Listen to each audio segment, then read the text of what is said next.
মজা ঠাট্টা নয়, কিছু একটা সিরিয়াস কথা বলতে এসেছি। তো কথাটা হচ্ছে যে রিমিকে যেভাবে মানে যখনই কিছু হয় কি হয় না, তখনই রিমিকে অ্যাটাক করা হয়, দুজনাতেই অ্যাটাক করে। সেটা হচ্ছে পাঠাও অ্যাটাক করে এবং হচ্ছে আর একটা আছে যে মজুমদার, সেও অ্যাটাক করে, বুঝেছো? মানে ডাইনি, রক্তচুষি, পিচাসিনী, মানে কি আর বলবো, আরো অনেক কিছু, বুঝেছো? আমি তো বলি, জানোই তোমরা, এই ভিডিওতেও শুনতে পাবে, বলবোই। তো কথা হচ্ছে রিমি, তুই তো লক্ষ্মী মেয়ে রে। পাঠা জীবনে তুই একটা লক্ষ্মীবন্ত মেয়ে ছিলি, বুঝেছিস? যবে থেকে তুই ওকে বিয়ে করেছিলি কিংবা তোকে পটিয়ে তোর জীবনটাকে ও শেষ করেছিল, মানে তোর জীবন তুই ওকে নিজে থেকে বলিদান করেছিলি। তুই তো লক্ষ্মী মেয়ে, তাই জন্যই তোর ঘর বাড়ি, ওর চ্যানেল, ওর সমস্ত কিছু দাঁড়িয়ে গেছে তোর জন্য, বুঝেছিস? জীবনে ওকে নিয়ে এসেছিল যবে, তবে কিন্তু ওর জীবনটা হেল হয়ে গেছিল। হেল মানে কি, পুরো নষ্টই হয়ে গেছিল ধরতে গেলে, বুঝেছিস? তোর পুরো জীবনটাই নষ্ট হয়ে গেছিল পুরো। মানে কি বলবো তোকে, যে ওর কাহিনীগুলো আমরা তো বুঝতে পারি, আমরা একটা কন্ট্রোভার্সি ক্রিয়েটর, তো কন্ট্রোভার্সি ক্রিয়েটররা তো সবকিছুই জানে, তাই না? সবকিছু বুঝতে পারি আমরা। আমাদের একটা এই মানে এইগুলো নিয়ে নাড়াঘাটা করে একটা মানে অভিজ্ঞতা বেড়ে গেছে, বুঝেছিস? তো আমরাও তো দেখতে পাচ্ছি, যখনই ওর সঙ্গে একটু টুকুটুকু লাগছে কি লাগছে না, তখনই কিন্তু তোকে নিয়ে বসে পড়ে। এটা কিন্তু মারাত্মক বিষয়। তাহলে ওই তো তুই লিখেছিস যেমনি ব্লগ করা, স্টোরি দিয়া, পেছনটা স্টোরি দিয়া, এটা ওর মানে পেশা আর নেশা বলতে পারিস, বুঝলি তো? তোকে আবেগ দেখায় না, ওর পেশা এবং নেশা। আর বুঝতেই পারছিস যে তুই ওই আইনত পদক্ষেপটা নিয়েছিস বলেই আজকে তোকে ওই মানে ওই রকম করে, বুঝেছিস, অন্যভাবে ছলে বলে কৌশলে আবারও তোকে ওই মানে পথে নিয়ে আসতে চাইছে, যেটা ওরা চাইছিল। বুঝতে পারছিস? তুই ওই ডাইনির কমেন্টটা দেখে বুঝতে পারছিস কথাটা, এবং পাঠার কথাবার্তা দেখেও বুঝতে পারছিস কোথাও না ম্যাচ মিল, মানে নাটক, বুঝলি? নাটক চলছে, ওদের একটা গ্রুপিজম হয়ে নাটক চলছে তোর মাথার দিমাগের তারটাকে সরানোর জন্য, যে সরিয়ে তোকে আবারও আগের মতো যদি ফর্মে ফিরে নিয়ে আসা যায় এবং আবারও কেসটা উইডো করা যায়, কেসটাকে ডিসমিস করা যায়, বুঝেছিস? এটার জন্যই কিন্তু তোকে ভীষণভাবে চালাকির থেকেও চালাকি করছে। চিন্তা করিস না, আরো অনেক কিছু চালাকি করবে, যেগুলো শুধু মানে কি বলবো তোকে, শুধু ওইগুলো তোর পরেই যাবে। সেগুলো থেকে অন্তত সাবধানে থাকিস। দেখ, ফোনে আমরা কিন্তু কোনো কথাই বলি না, তুই জানিস ভালো করে। আমরা কিন্তু ওই যে কমেন্টটা দেখলাম এবং তোকে বলতে পারতাম, কিন্তু না, ফোনে নয়, ভিডিও করে, বুঝলি তো?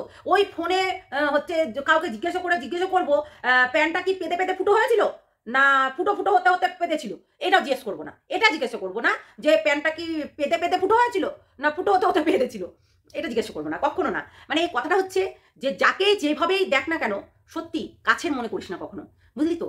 কাছের মনে করলেই তোর উইক পয়েন্টে আঘাত করতে 5টা মিনিট ভাববে না। সত্যি তুই আজকে হয়তো এই জায়গাটায় ঠ্যাক খেয়ে এই জায়গাটায় এসে দাঁড়িয়েছিস। অনেক কারণ আছে, আমরা জানি সেটা। আর আজকে যখন ধরা পড়ে গিয়ে প্রজেক্টের নামটা করলো, এই যে ধরা পড়ে গেল তারপরে প্রজেক্টের নামটা করলো, অথচ তারা আগে থাকতেই তারা হাজব্যান্ড ওয়াইফ এবং তাদের খেলা চলতো। হ্যাঁ, হাজব্যান্ড ওয়াইফ এবং তাদের খেলা চলতো, তাদের সমস্ত কিছু চলতো।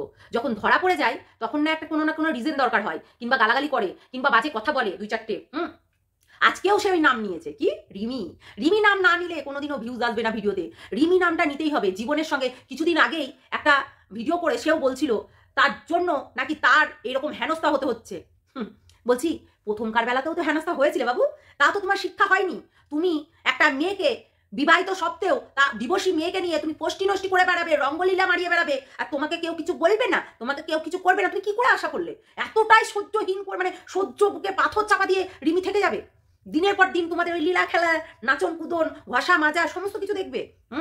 সেটাই তো প্রবলেম, সবকিছুতেই প্রবলেম। আমার একটা বোন লিখে গেছে ও 3 ইঞ্চি মালও প্রবলেম, অবশ্যই 3 ইঞ্চি মালও ওর প্রবলেম। কেননা ওই 3 ইঞ্চি মালটার জন্যই তো সবকিছু। মানে প্রথমে তো ওই মানে ওই যে বুঝতে পারছো, এখন যে রক্ষিতা হয়ে আছে সে তো একদিন ঘর করেছিল, ওই 3 ইঞ্চি মালের জন্যই তো ও বেরিয়ে গেছিল, তাই না? তারপর দেখলো যে এর দ্বারা কিছু হবে না, তো বড় হোক, মানে গাছে কাটালা গোপে তেল, হ্যাঁ, তো গোপে তেলটা লাগিয়ে আমি ঘুরে আসি মায়ের বাড়ি থেকে আপাতত কিছু মাস, অন্যজনের সঙ্গে একটু ম্যাচুরেট মানুষদের সঙ্গে কিছু পোষ্টি নষ্টি লীলা খেলা করে আসি। তো সেটাই করতে গেছিল, বুঝেছো? সেইটাই করতে গেছিল।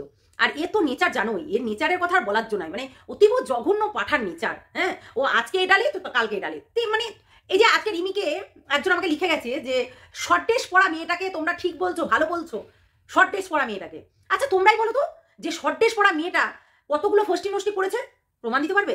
কিন্তু এই যে ঈশানী, ডাইনি রক্ষিতা, রক্ত পিচাসিনী, যে হচ্ছে রাক্ষসী হয়ে পাঠার ঘরে এখন সবকিছু রক্ত চুষে খাচ্ছে, তো ও কতজনের সঙ্গে ফষ্টি নষ্টি করলো তোমরা তো দেখেছো। এই সামনেখানে একটা ছেলেকে জল জানতো তাকে মেরে ফেলা হলো, জল জানতো তাকে মেরে ফেললো, তোমরা দেখেছো সেটা? তাহলে বলো তো, তার ফষ্টি নষ্টি করে তাকে মেরে ফেললো, একজনকে ছেড়ে দিল কিছুদিন আগেও, এই যে রিমির বাড়িতে গেছিল নিজের চ্যানেল দাঁড় করাতে, তাকেও ছেড়ে দিল। তাহলে সেইগুলো তো বুঝতে পারছো। আর তাকেও কিন্তু ইউজ করেই ছেড়েছে, ইউজ না করে ছাড়েনি। তাকেও কিন্তু স্বপ্ন দেখিয়েছে, তাকেও কিন্তু একটা মানে চোরাই নিয়ে গিয়ে যখন দেখলো এও আমাকে ইউজ করছে, তখন কিন্তু তার থেকে সরে গেল, তার থেকে ডিটাচ হয়ে আবারও আর একটা ছেলেকে ধরলো, যে ছেলেটা কিনা পুরোটাই একা, মায়ের একটাই সন্তান, তাকে ধরে তাকে শেষ করে দিল। বুঝেছো? যাবর জীবন মানে কি বলে ওকে, জীবনকার মতো শেষ করে দিল, মেন্টালি টর্চার করে। বুঝতে পারছো না? হ্যাঁ, ঠিক এইরকম ভাবেই। আর পাঠার লীলা খেলার বলতে হবে না, ও আবার বড় বড় দিদিদের দিকে খুব নজর। বুঝেছো? বড় বড় দিদিরা ওর বাড়িতে যেই যাক না কেন তার সঙ্গে শুয়ে পড়ে, তার সঙ্গে বাথরুমে গিয়ে, ওর বাথরুমে কি আছে কে জানে বাবা, কঠিন বাথরুম বয়। একদম বাথরুম বয় বললেই চলে, ওই বাথরুমেই কাজ ছাড়ে ও। সবসময় আমরা দেখি যে বাথরুমে 3 মিনিটে কাজ ছাড়ে, বাথরুমে আধা ঘন্টা ধরে ভূতের গল্প শুনছিল রিমা দিদির সঙ্গে, তোমরা দেখেছো তো। ওটাই তো আমরা বলি যে এই বাথরুমের ভেতরে অনেক কিছু রাজ লুকিয়ে আছে, এখনো কিন্তু বার করা হয়নি। বার করেছি আমরা অবশ্য, কিন্তু কি বলে না যে আরো থেকে গেছে। বুঝেছো? তো এইরকমই রিমিকে সত্যি এখনো পর্যন্ত সে মেন্টালি দিক থেকে অনেক কিছু করতে চাইছে, কিন্তু পারবে কি? পারবে? মেয়েটা না সত্যি অনেক আঘাত সহ্য করতে করতে করতে করতে জায়গাটা না পাথর করে ফেলেছে।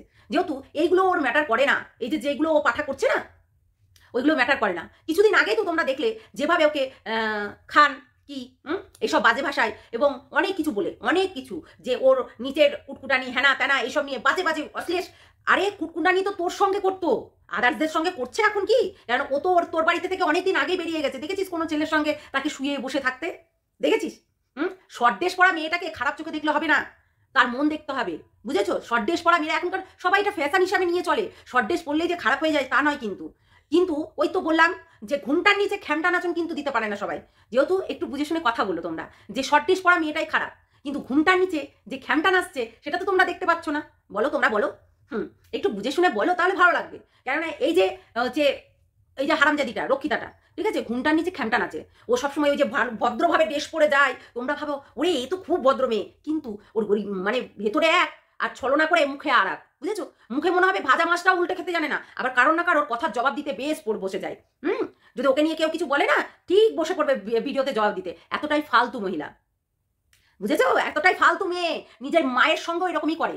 বুঝেছো? তাহলে বলো তো যে পাঠার মায়ের সঙ্গে কেন করবে না? ঠিক করবে, সময় আসতে দাও। ঠিক আছে, সময় আসতে দাও, সময়ে কথা বলে। আজকে রিমিকে নাম না নিলে তো ভিডিও হবে না।